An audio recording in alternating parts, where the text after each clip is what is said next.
Bonsoir à tous, merci de nous rejoindre. Voici les titres de ce journal.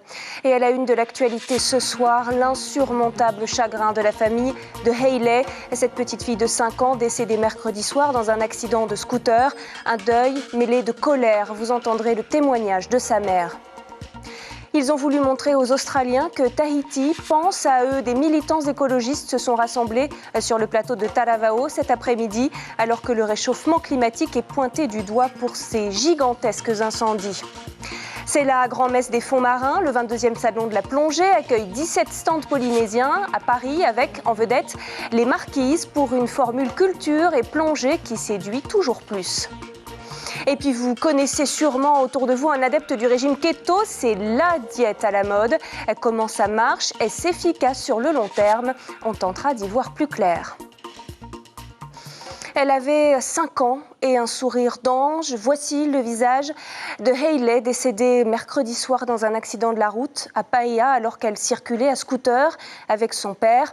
Ce soir, son corps a rejoint la maison où elle vivait avec sa mère à Fa'a. Impossible pour ses proches d'accepter cette disparition prématurée. Ismaël Tahiyata, Hubert Liao. Un sourire comme celui-là, ça ne s'oublie pas. Plus encore quand il s'agit de celui de la petite Hayley, 5 ans à peine, décédée le 8 janvier dernier. Ses proches la surnommaient bébé rouge à lèvres, car Hayley aimait se faire belle. C'était une petite fille souriante. Elle parle beaucoup aux gens qu'elle ne connaît pas aussi. Elle ne connaît pas, elle va, elle parle. Elle demande beaucoup de... Elle fait la curieuse. Elle fait la curieuse. Le corps de Hayley n'est pas encore là. Il devrait arriver en fin de journée, mais tout est prêt pour l'accueillir comme il se doit. Petits et grands ont mis la main à la pâte. Une partie aussi de la famille de Harutua est descendue pour la voir une dernière fois. Malgré leur soutien, la douleur des témoins est toujours aussi vive. Et avec la douleur vient la colère. En fait, c'est là, à Expelmer. Elle m'a annoncé que son fils et ma petite ont eu un accident. Et bien d'ici là, de chez moi, j'ai été à Taoni. Tu as pu voir ta petite? Oui. Oui. Ça m'a fait mal. J'ai du mal à croire qu'elle est décédée. Et j'admets pas qu'elle est décédée et elle nous a lâchés comme ça. Et j'ai pas aussi aimé quand le bon neveu il a pris la petite pour aller se balader en scooter et il a eu l'accident. Mais la famille ici, ils n'étaient pas contents après lui. Même le gars qui lui a tamponné pas derrière. Nos petits-enfants sont tout ce que nous avons de plus cher au monde. C'est notre joie. Aujourd'hui, une s'en est allée et 2 sont toujours là, auprès de nous. Comment dire, je suis en colère. C'est donc ça son cadeau pour la nouvelle année. Quand il est venu chercher son enfant pour l'emmener à Paea, et il y a eu l'accident. Il faut que ça s'arrête tout ça. Même les gens qui roulent en voiture, il n'y a pas de permis, il faut qu'ils arrêtent de rouler en voiture. Et c'est pas bon. Penser aux enfants et tout. Hein. Arrêter de boire, conduire. Ce soir, une messe est prévue au domicile de la mère de Hayley. Le corps restera là-bas jusqu'à dimanche et l'inhumation se fera lundi. Et le père de Hayley est quant à lui toujours hospitalisé au Taoné.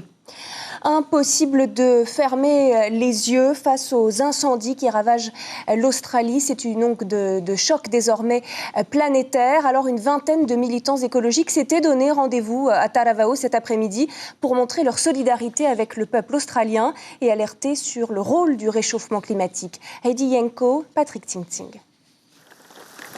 Ces images de flammes dévastant tout sur leur passage envahissent depuis quelques semaines nos écrans. Les forêts australiennes sont en feu, 28 personnes sont décédées et près d'1 milliard d'animaux auraient aussi péri dans ces incendies. À des milliers de kilomètres, le collectif citoyen s'est réuni ici dans le cadre verdoyant du plateau de la presqu'île de Tahiti. Un contraste voulu pour pointer du doigt le dérèglement climatique et ses conséquences. Et dès le début, en fait, j'avais compris le message que c'était, si on ne changeait pas notre façon de vivre, on allait, en tout cas la vie humaine allait allait juste disparaître si jamais on continuait comme ça et qu'il fallait prendre conscience. Et il faut sauver la planète pour pouvoir nous sauver nous-mêmes. Ils étaient une poignée à s'être déplacés jusqu'ici malgré la pluie. Une pluie qu'ils souhaitent tous à l'Australie pour éteindre les feux mortels et arrêter les pertes de vies inutiles. Pour ces amoureux de la nature, pas de doute, ce qui se passe en Australie doit éveiller les consciences, notamment des politiques à la tête des grandes puissances. J'aime bien ce que Pasteur Tapati nous a appris en allant aux Marquises. Là. Il a dit « Henua Enana ». Ce n'est pas la terre des hommes, c'est Henua terre et Enana l'homme dans la terre. C'est l'homme qui appartient à la terre. À partir de là, si on prend comme ça les choses, on comprend qu'on est tout petit et qu'on doit tout à la planète. On ne peut pas se permettre d'agir comme on est en train de faire aujourd'hui. C'est juste plus possible. Le collectif prévoit une grande marche le 15 février prochain, toujours pour préserver la nature et sensibiliser sur les changements climatiques et leurs désastreuses conséquences. Et le réchauffement climatique que l'Australie subit de plein fouet. Le Premier ministre australien Scott Morrison, un climato-sceptique, commence lui-même à le reconnaître, mais sans doute trop tard pour calmer une population exaspérée par son inaction. Anaïs Barr. Les rues de Sydney vibrent au cri des manifestants qui réclament le départ de leur Premier ministre. ScoMo doit partir. ScoMo, Scott Morrison, leader du gouvernement, est aujourd'hui accusé de sous-estimer le rôle du changement climatique dans la crise des incendies. Ces feux ont été causés par l'inaction totale de notre gouvernement. On ne peut pas continuer à prétendre que le changement climatique n'est pas réel. L'Australie l'accuse de tous les maux. Mi-décembre, il part en vacances à Hawaï alors que 3 millions d'hectares ont déjà brûlé. Il est aussi un fervent défenseur de l'industrie minière. Le voici brandissant un morceau de charbon au Parlement, préférant défendre les emplois plutôt que l'environnement. Dans les zones ravagées par les flammes, les habitants désespérés s'en prennent maintenant directement à lui. Que voulez-vous dire au Premier ministre ? Partez! Vous ne pouvez pas diriger ce pays. Même les pompiers, épuisés par des semaines de lutte, l'attaquent, comme le montre ce reportage de la télévision australienne. Vous êtes journaliste, dites au Premier ministre d'aller se... Démissionnez, tout de suite! S'il reconnaît maintenant que les incendies sont en partie liés au réchauffement climatique, pas sûr que cela suffise à arrêter cette crise devenue politique. Changement de décor, on part à Paris maintenant pour un petit tour au salon de la plongée. Bien sûr, la Polynésie fait partie des destinations les plus prisées et grâce à la baisse des prix de l'aérien, des archipels moins connus des plongeurs comme les Marquises semblent soudain plus accessibles. Éric Saintas, Nordine Bensmaïl. C'est un signe, malgré les grèves, il y a du monde avant l'ouverture. Le 22e salon de la plongée attire d'abord un public de passionnés à la porte de Versailles. C'est le rendez-vous à pas manquer, le salon de la plongée de Paris. C'est le plus gros salon de la France au niveau de la plongée sous-marine. Et c'est un rendez-vous annuel où tous les plongeurs viennent faire la promotion de leur destination pour pouvoir faire venir du monde en Polynésie. C'est au bout du monde, mais finalement si près aussi. La Polynésie a compris l'atout plongée et en a fait son paradis en le proposant pour 1 269 €. Une découverte à prix réduit dans les eaux qui en met plein les yeux. De plus en plus, on se fait connaître. Donc, grâce au salon de la plongée, grâce au salon du tourisme sur Tahiti. Donc, cette formule plaît beaucoup aussi bien aux plongeurs comme aux excursionnistes. Cette formule, ce mélange de culture et d'océan, c'est sans doute l'atout des Marquises par rapport aux autres. Et paradoxe, ici, les Français arrivent de plus en plus nombreux. Cette clientèle européenne très intéressée surtout par ce côté de découvrir l'histoire des Marquises, aussi bien par ces deux grands personnages, donc Brel et Gauguin. Cultiver sa différence, ne pas tomber dans le tourisme de masse, faire de l'éloignement une qualité et surprendre aussi. Là-bas, en Polynésie, le requin fait partie intégrante de la culture de l'océan. Le marché économique, lui, se porte bien. Les 17 exposants, on le vend en poupe. Alors, les plus gros marchés internationaux sont le marché américain, de par la proximité de la Polynésie avec les États-Unis, mais le marché français est un des plus gros marchés aussi pour les plongeurs. Alors, on a eu un pic d'activité depuis l'arrivée des nouveaux opérateurs aériens, mais on a une progression continue depuis de nombreuses années. Pendant 4 jours à Paris, découvrir la Polynésie à travers la plongée peut faire partie des bonnes résolutions de cette année.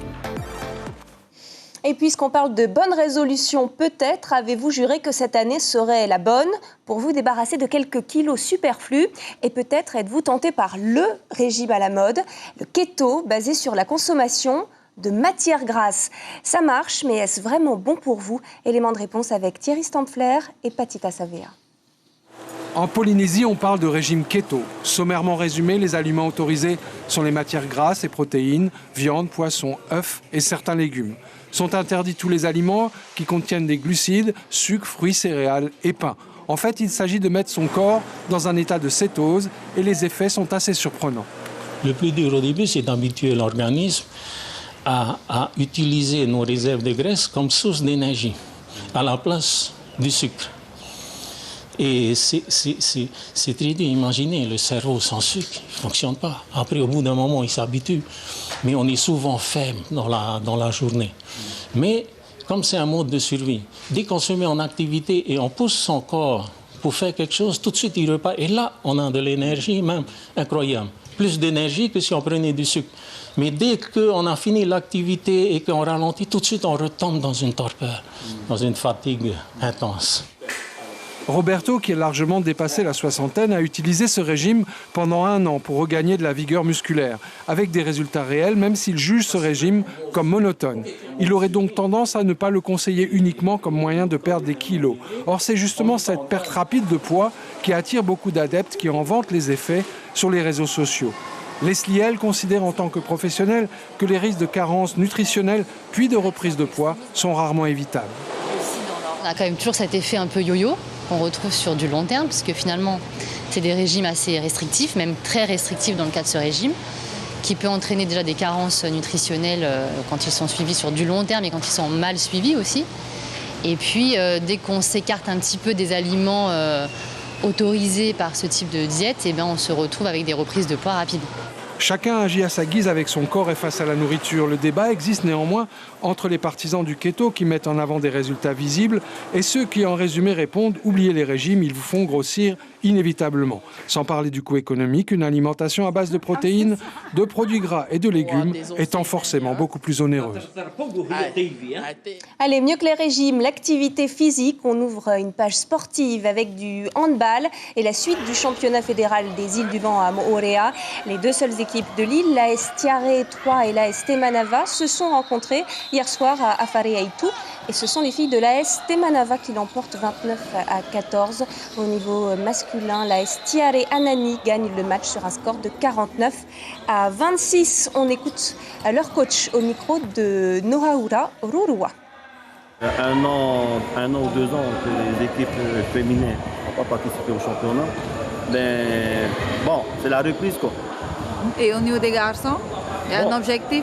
Bon, au niveau des garçons, oui, il y a un objectif. Il faut qu'on atteigne cette année en 2020, c'est de retirer le titre à Dragon. Bon, il nous reste encore des choses à revoir au niveau de la préparation, surtout au niveau du jeu tactique. Et il y a beaucoup de choses à revoir. Et samedi prochain, l'AS Temanava rencontrera l'AS JT à Papeete et l'AS Tiare Anani recevra l'AS Excelsior à Afare-Aitu. Sport toujours, il espère récupérer la délégation de services publics et les subventions qui vont avec. Tahiti Nena a présenté hier le bilan de sa fédération polynésienne de boxe, concurrente, vous le savez, de la fédération de boxe anglaise de Polynésie française, qui détient cette fameuse délégation depuis 4 ans maintenant. Tahiti Nena met en avant ses bons résultats aux derniers Jeux du Pacifique, et ce n'est pas tout. On écoute son bilan au micro de Sandro Lee. On a refait un bilan par rapport à ces 4 dernières années. En termes de représentativité et des clubs, nous avons une 40aine de clubs. On est les seuls à avoir des clubs aux Marquises, aux Australes, aux îles Sous-le-Vent, au Toronto. On a des clubs également sur Tahiti. En termes de licenciés, nous sommes à plus de 1200 licenciés. Vis-à-vis de la performance également, je pense qu'on on a des clubs où nous avons le plus de cadres. On vous emmène à présent en Nouvelle-Calédonie où, comme en Polynésie, beaucoup de plantes ont été introduites pour l'agriculture. Mais depuis peu, la science redécouvre les espèces endémiques. Certaines étaient tombées dans l'oubli, comme le citrus calédonien, bien moins gourmand en eau que les espèces importées. Explication, Antoine Le Teneur, Michel Bouillez. Certains l'ont sans doute aperçu dans les forêts de la côte ouest. Un célèbre botaniste, le père Monrouzier, l'avait décrit en 1860. Aujourd'hui, ce sont les scientifiques de l'IAC qui l'ont peut-être sauvé à tout jamais des incendies. Le citrus endémique, cet agrume purement calédonien, n'est pas indiqué pour les gourmets. En revanche, son adaptation au sol et au climat local est une vraie richesse.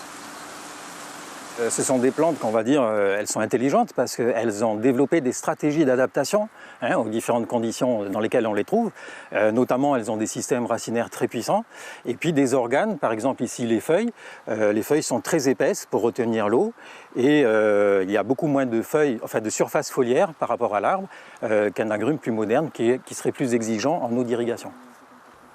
Récupéré dans la nature, l'Oxanthera, c'est son nom scientifique, est observé par ces botanistes calédoniens depuis 10 ans. À l'IAC, on s'intéresse à ses caractéristiques physiques, mais aussi moléculaires. Alors ça, c'est un échantillon d'ADN qu'on a extrait à partir des feuilles de notre citrus endémique. Et ça va nous servir à savoir si on a affaire à un seul citrus endémique en Nouvelle-Calédonie ou si on a affaire à plusieurs types de citrus. En attendant de mieux connaître les gènes du citrus, les agronomes de l'IAC testent ses capacités agricoles. Des pieds de l'agrume calédonien servent ainsi de porte-greffe. Ce qu'on a fait, c'est qu'on a greffé un lot de citrus endémique avec une orange et la même chose sur un porte-greffe moderne. Et on va pouvoir comparer sur les variétés qui vont se développer à partir de la greffe, qui est celle qui est le plus exigeant en eau d'irrigation.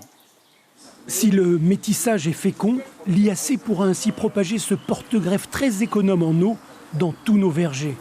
Enfin, les extraits du citrus calédonien auraient également de forts potentiels en cosmétologie et en parfumerie.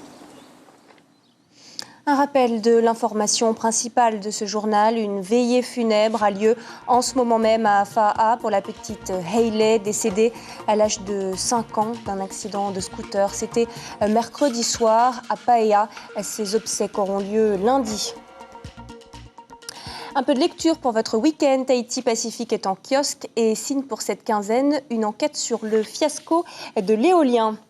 Ainsi s'achève ce journal. Dans un instant, un épisode de la saison 3 de votre série Precious Pearl. Excellente soirée sur la première.